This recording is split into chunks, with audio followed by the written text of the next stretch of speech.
Take away your coat right now. Your walls, your blankets, your heating. Put you outside, bare-skinned, in a winter that could kill you in a matter of hours, not days. That was not a punishment your ancestors occasionally suffered. For tens of thousands of years across enormous stretches of Europe and Asia, that was simply what winter was.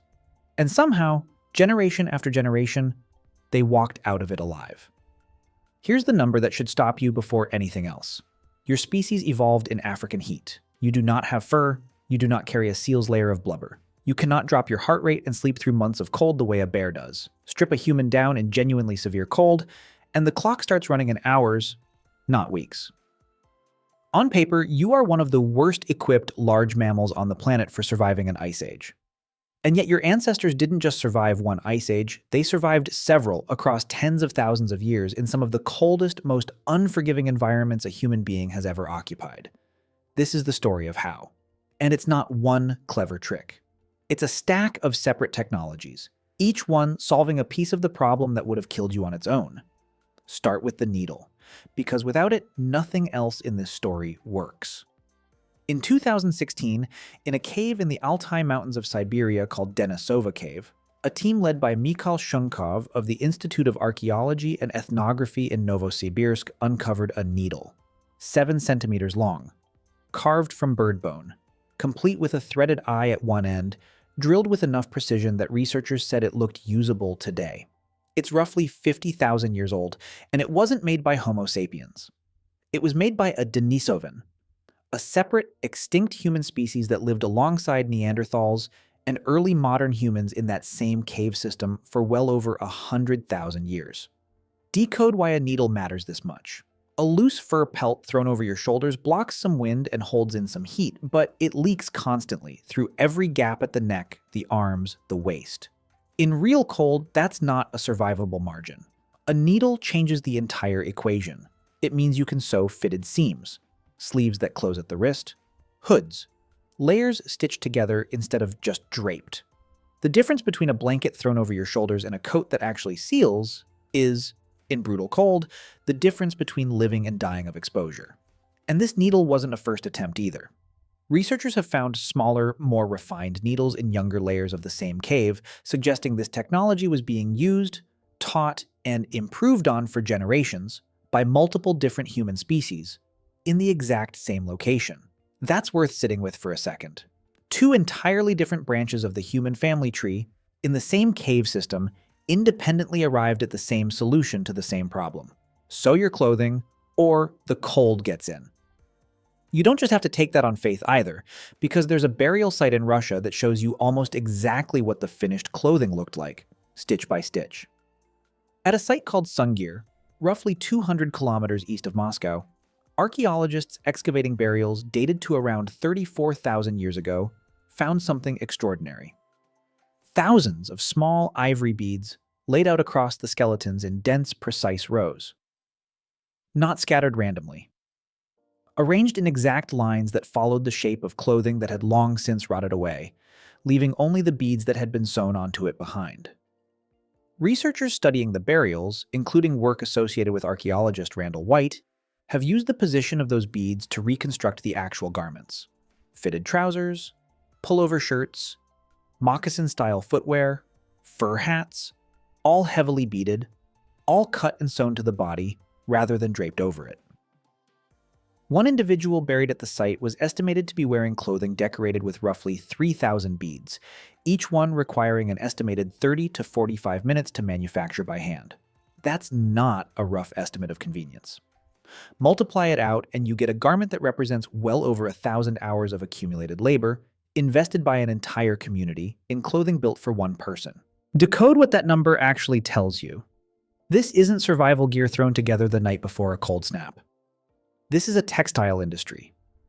Organized, skilled, and running continuously enough that a single set of ceremonial winter clothing could absorb over 1,000 hours of work without anyone considering that unreasonable. Whatever clothing an ordinary hunter wore, day-to-day was almost certainly simpler than this, but the underlying capability, cutting hide to a pattern, sewing it with a bone needle into a fitted, sealed garment, was clearly mature technology by this point, refined enough that a community could afford to spend a small fortune of labor decorating it. Now scale up from clothing to shelter, because a sealed coat only gets you so far when there's nowhere to actually escape the wind and sleep. Go to a village called Mezhyrich in central Ukraine, about 70 miles southeast of Kyiv. In 1965, a farmer expanding his cellar dug up what turned out to be the lower jawbone of a mammoth. Archaeologists who followed up found 4 circular structures, built almost entirely out of mammoth bones and tusks. 149 bones in total, in the most famous of the 4 structures alone. Skulls and massive leg bones set upright into the ground as a kind of foundation. Curved tusks and ribs arched overhead to form the frame. The whole thing likely once covered in hides, with flat bones and tusks weighted on top specifically to hold everything down against Ice Age wind. This wasn't a random pile. Researchers studying the layout have described it as a genuine architectural solution to an environment that offered almost nothing else to build with. On the open steppe of Ice Age Ukraine, trees were scarce or non-existent for miles. But dead mammoths, killed over generations of hunting or scavenged from natural accumulations near rivers and gullies, were available in enormous quantities. Your ancestors looked at the largest land animal on the continent and saw building material. Here's where the story gets more complicated than it first appears, and it's worth staying with the complication rather than skipping past it, because the real answer is more interesting than the simple version. For decades, archaeologists genuinely disagreed about what these mammoth bone structures actually were. Some argued they were permanent, long-term homes for large family groups. Others argued they were something else entirely: food storage caches, ritual or ceremonial spaces, even early monuments with no residential purpose at all. The debate stayed unresolved for a very long time because the mammoth bones themselves are difficult to date precisely, since mammoths could have died decades or centuries before their bones were actually used in a structure. In late 2025, archaeologist Wei Chu of Leiden University and his colleagues published a new study that finally moved that debate forward. Instead of dating the mammoth bones directly, they dated the remains of small mammals found in the same soil layers as the structure. Animals with much shorter lifespans that couldn't have died long before the layer was deposited. Their results placed the structure at roughly 18,000 years old, built during what the researchers describe as the harshest phase of the entire last ice age. And the surprising part, the evidence suggests the site wasn't occupied constantly. It may have been used repeatedly, sometimes just briefly, across a span of as much as 429 years, generation after generation returning to the same specific spot, rebuilding or reinforcing the same bone framework, because it worked and because building it from scratch every single time would have been an enormous waste of effort.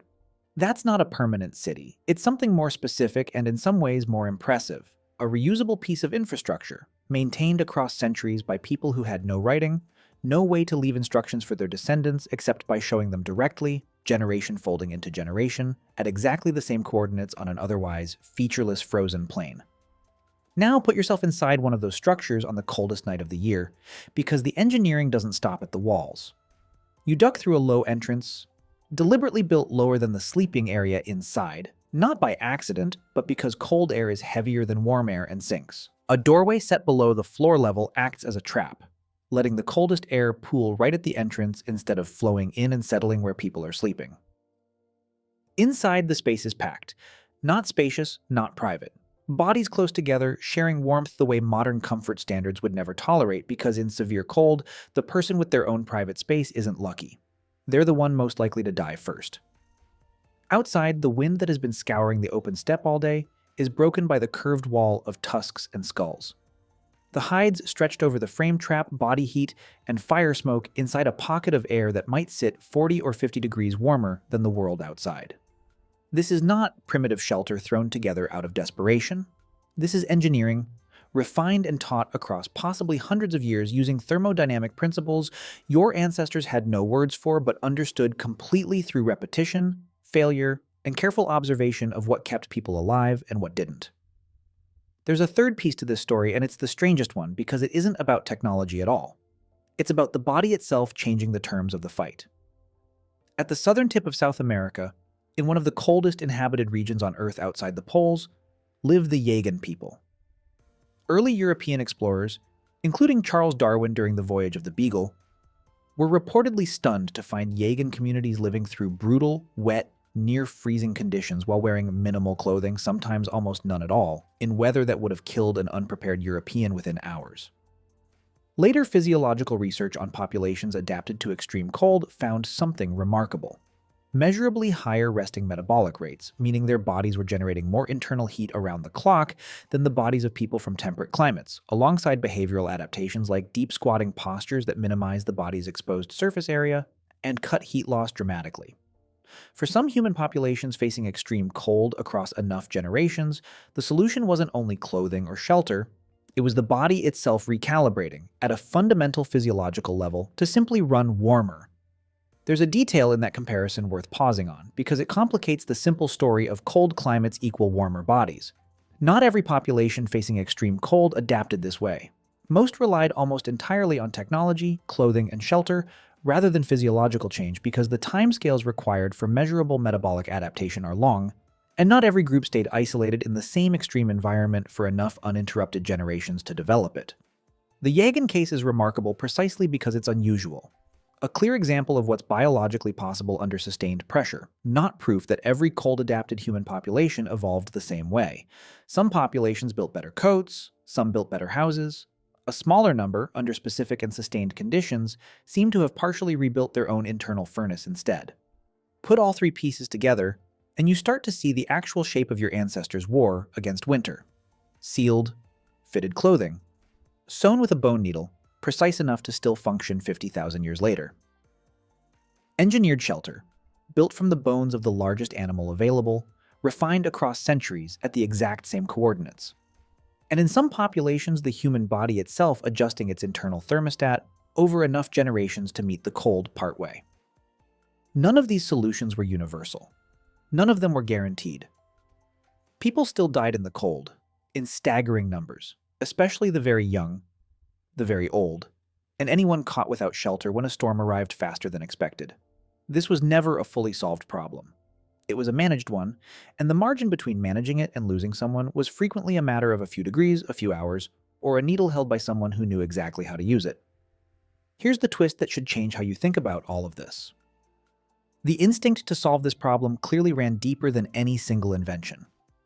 The needle at Denisova Cave and the bone houses at Mezhyrich are separated by tens of thousands of years and thousands of miles, made by different populations, in some cases by entirely different human species, who had no possible contact with each other and no way of sharing what they'd learned.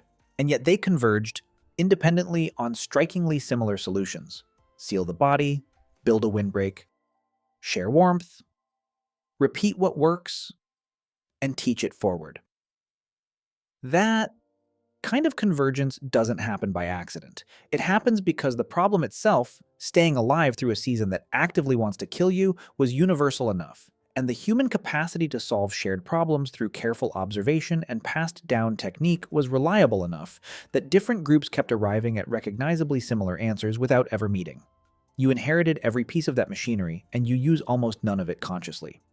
The zipper on your winter coat is a needle's descendant, sealing gaps the way that Denisova bone needle sealed a hide 50,000 years earlier. The insulated walls of your house are doing exactly what a curved wall of mammoth tusks did on the Ukrainian steppe, breaking the wind, trapping warm air in a pocket you control. Even the simple, automatic decision to move closer to someone when you're cold, to share a blanket, to sit shoulder to shoulder near a fire, is the same underlying instinct that once meant the difference between a family surviving until spring and a family that didn't. Your ancestors did not beat winter through toughness alone. Toughness gets you a few extra hours at best. They beat it through invention, refined patiently across generations, taught hand to hand with no written record at all. Until eventually, the war against the cold got quiet enough that most people today can walk from a warm house to a warm car and never once think about it as a war their ancestors were fighting and slowly winning for tens of thousands of years before you were ever born.